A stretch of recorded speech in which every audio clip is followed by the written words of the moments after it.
Hello everyone, it's Adam here. There we go. I've got a few videos in the past where I've installed Garmin Zumos on BMW GSs. I've done a few of these videos now actually, so I've become kind of a subject matter expert in ways to not mount a Zumo to a GS. And so I came across, it's funny, I came across actually initially on eBay, someone selling a Zumo XT mount, and I then saw later the same person had a thread on Adventure Rider. I found their website, and it was a little cheaper than buying through eBay, so I bought it, and then I noticed the shipping label came from Charlotte, North Carolina, and I thought, this guy's local to me. And so, yeah, what a great coincidence. So I've actually, here's the thing, and I'm sorry to Alan who makes these, I apologize. I've invited him over to work with me on the bike, but the problem is I've been doing these installs at like midnight every night. I just don't know when I'm going to be able to be a good neighbor and invite him over and really do it justice. So what I think I'm going to do is just for your benefit, Alan, if you're watching this, I'm going to install it. Hopefully I don't screw it up. And then when the bike is done, I'd like to invite you over or just go to your place and like do a quick video interview, just talking through your process, hopefully sell more of these for you. So that's my apology in advance to Alan, the maker of these, but he is local to me. So back to the install. We have here an adapter that he has come up with. He's an electrical kind of guy. And when you order this, you actually can get a discount by sending some of your stuff back to him. So your Zumo comes with a wiring, like adapter plate and some kit. He uses those to build these. So basically he incentivizes people to mail back their unused stuff to him.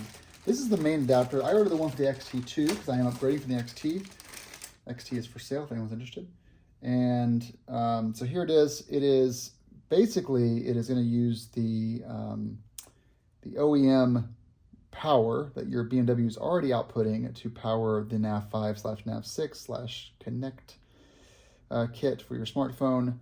And you are going to, you can do this without you don't have to do anything to the bike at all. Just basically find the wiring, snip the zip ties. You're going to install this plate in place. You're going to run this cable down and you're going to run it into the plug that you already have on your motorcycle for power. That's that. And then in addition to that, we have the XT2 locking adapter for the GPS mount. We'll install this first. This is actually going to allow us to like dock the Zumo XT to the bike. By the way, here is the QR code if you would like to buy from him. He is doing an Adventure Rider. I think it's free shipping if you use the Adventure Rider link. And it's the BMW adapter. Super nice fellow. We've talked a couple of times, and I feel bad that I've been like a bad person. As usual, here's the instructions. I'm going to flip these. You can pause your screen if you would like to read them. So there's page 1. Pause. Printed on very high quality paper, by the way. Page 2.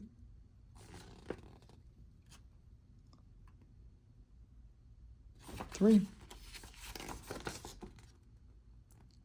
4.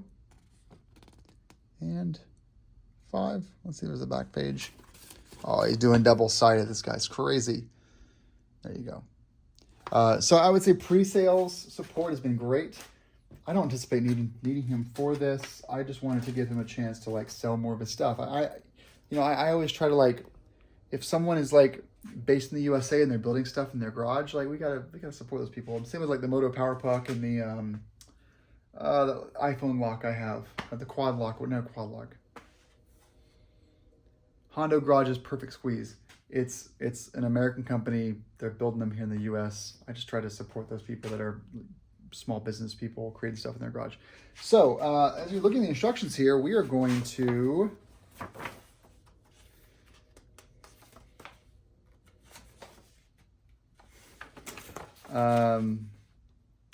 remove the windshield. We already did that. We're going to remove the back side of the base that holds the BMW mount in. Then we're going to cut those zip ties. It's already done. And then plug in the new one. So we're going to do this. I'm going to show you guys step by step as I come across little things that I want to call out.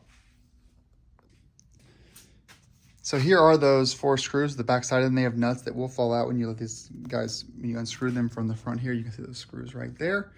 And then you have your zip ties for power 1, 2, and there's probably a third one down there. And where it's going, because I have the bike all taken apart, is this is going straight down here. And you can see some wiring there, but actually the wiring for the Garmin, the nav mount, it's actually on the inside here. You can see it right there.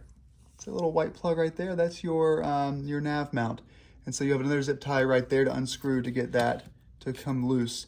And then you can basically unplug and pull the OEM one just off the bike.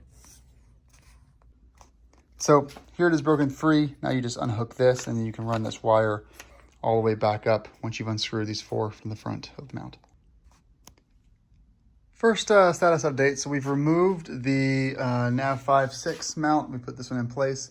As you can see here, you have screws and washers they've supplied, as well as spacers they've supplied. And you're going to reuse these locking nuts in the rear. I put thread locker on everything. They don't recommend it, or they don't advise. They don't tell you to, but I do it anyway. Now we're going to take this included T7. That's nice of them to send. And we're going to unscrew this locking bit here. I believe we're probably better off actually moving it out first, which means getting the key and unlocking that. Now this is your locking piece. This is kind of the missing link. You can see though how these are a little loose. So when you put that in place, you'll need to hold the back of it and screw it down with, looks like a 4-way Phillips head screwdriver. So now we've taken their locking piece and installed the longer screws and washer they supply on top of the locking bar. We're now going to put that back on the bike and screw it into the slider. That's OEM.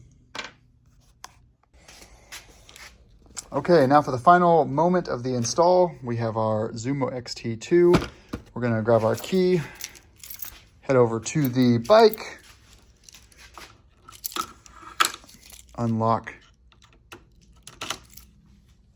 that there. That way we can move this over and mount our Zumo in place and see if it fires up with the bike.